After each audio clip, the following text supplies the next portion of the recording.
Práctica 9. Procesos de osmolaridad, líquido intersticial.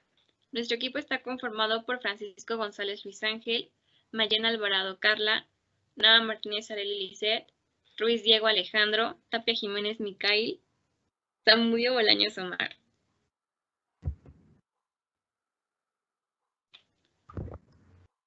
El medio interno es básicamente una solución de agua y electrolitos en continuo movimiento, a través de los diversos compartimientos líquidos del organismo que se mantiene en equilibrio dinámico con el exterior. El mantenimiento del equilibrio hídrico en los organismos superiores implica la constancia de su composición y su volumen. Del lado derecho podemos ver la relación que existe entre los volúmenes de los principales compartimientos líquidos en un hombre adulto de 70 kilogramos de peso. El agua corporal representa aproximadamente el 60% del peso corporal en un adulto sano y se distribuye entre los dos principales compartimientos líquidos del organismo. Alrededor de 2/3 del agua total se localizan en el líquido intracelular y el tercio restante está contenido en el compartimiento del líquido extracelular. Aproximadamente 3/4 partes del líquido extracelular está compuesto por el líquido extravascular o intersticial, que rodea a las células, mientras que el resto corresponde con el líquido intravascular o plasma, que se encuentra separado del líquido intersticial por la pared capilar.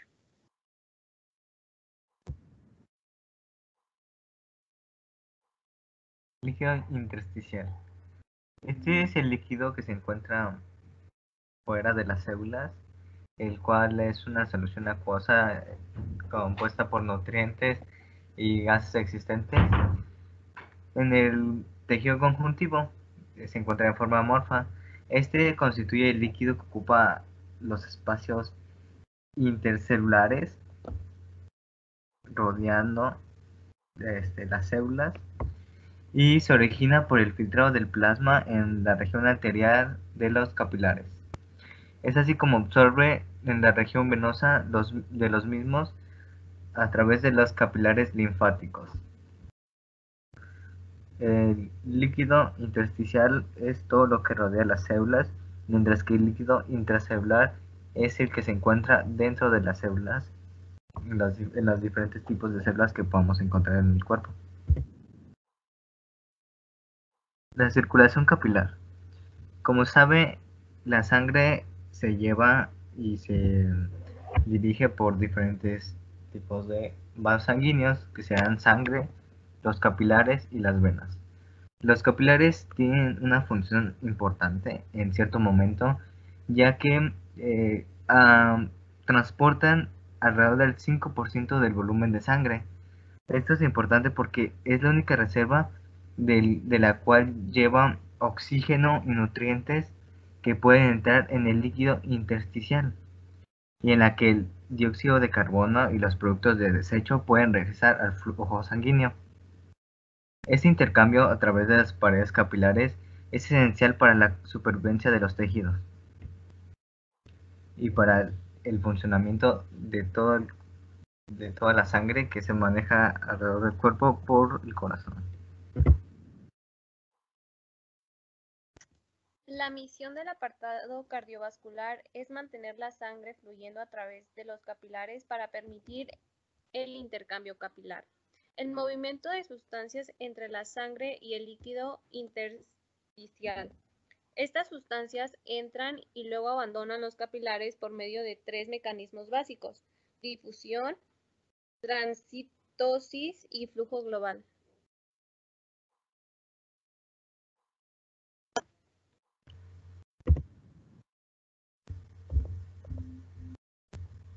Difusión.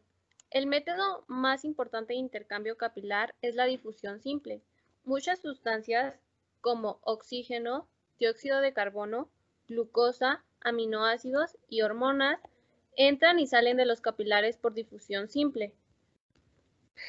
Como normalmente el oxígeno y los nutrientes se encuentran en altas concentraciones en la sangre, difunden según sus gradientes de concentración hacia el líquido intersticial y luego hacia el interior de las células. El El dióxido de carbono y otros desechos liberados por las células corporales están presentes en mayores concentraciones en el líquido intersticial, por lo tanto difunden hacia la sangre. Flujo de masa, filtración, reabsorción.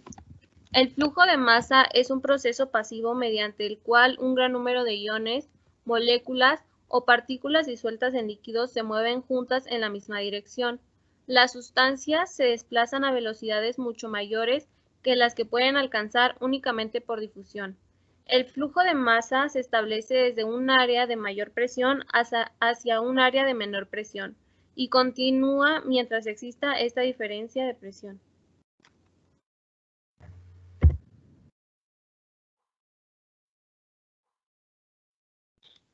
Como ya vimos, la difusión es más útil para el intercambio de solutos entre la sangre y el líquido intersticial, pero el flujo de masa lo es para la regulación de los volúmenes relativos de la sangre y del líquido intersticial. El movimiento generado por la presión de los líquidos y solutos desde los capilares, que son donde podemos ver las flechitas,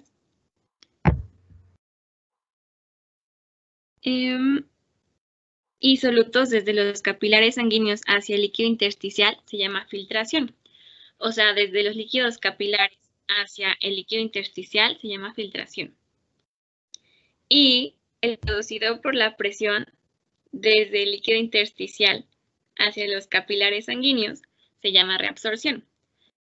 O sea, cuando el líquido intersticial pasa al tubo capilar. En la imagen vemos la filtración y la reabsorción del líquido y de los componentes disueltos a través de las paredes de los capilares y a través de los espacios intersticiales.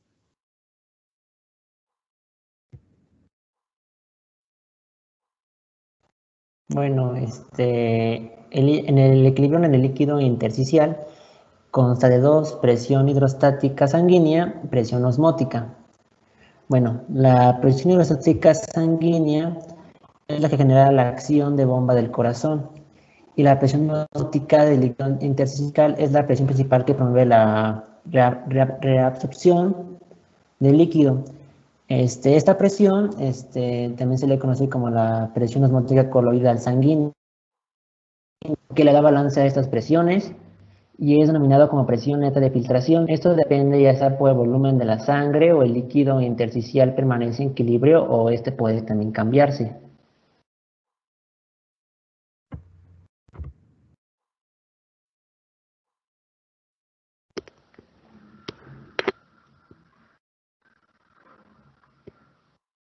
Bueno, la ley de Starling de los capilares.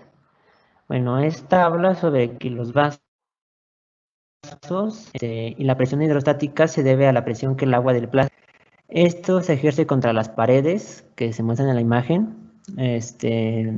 La presión hidrostática sanguínea es alrededor de 35 milímetros de mercurio en el extremo de la arteria de los capilares y alrededor de 16 milímetros de mercurio en el extremo venoso. Esta es lo que hace es que empuja el líquido fuera de los capilares hacia el líquido intersticial. La presión del líquido intersticial, que se le llama presión hidrostática del líquido intersticial, y también es la que lo empuja, que es el líquido que desde los espacios intersticiales da vuelta hasta los capilares.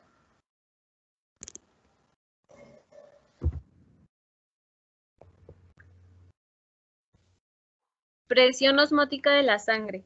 La presión osmótica coloidal de la sangre se debe a la suspensión coloidal de estas grandes proteínas en el plasma y promedia los 26 milímetros de mercurio en la mayoría de los capilares. El efecto de la presión osmótica coloidal de la sangre es el atraer líquido de los espacios intersticiales hacia los capilares, oponiéndose a la presión osmótica coloidal de la sangre. Tenemos la presión osmótica del líquido intersticial, que atrae líquido de los capilares hacia un líquido intersticial.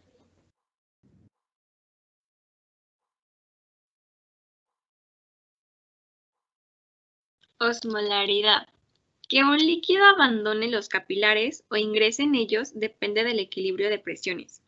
Aquí hay de dos. Si las presiones que expulsan el líquido hacia afuera de los capilares exceden las presiones que atraen el líquido hacia adentro de los capilares, entonces el líquido se moverá desde los capilares hacia el espacio intersticial, que es lo que comentaba anteriormente, se llama filtración. Si en cambio las presiones que expulsan el líquido fuera del espacio intersticial hacia los capilares exceden las presiones que lo expulsan fuera de los capilares, entonces el líquido se moverá desde el espacio intersticial hacia los capilares, y esto se llama reabsorción.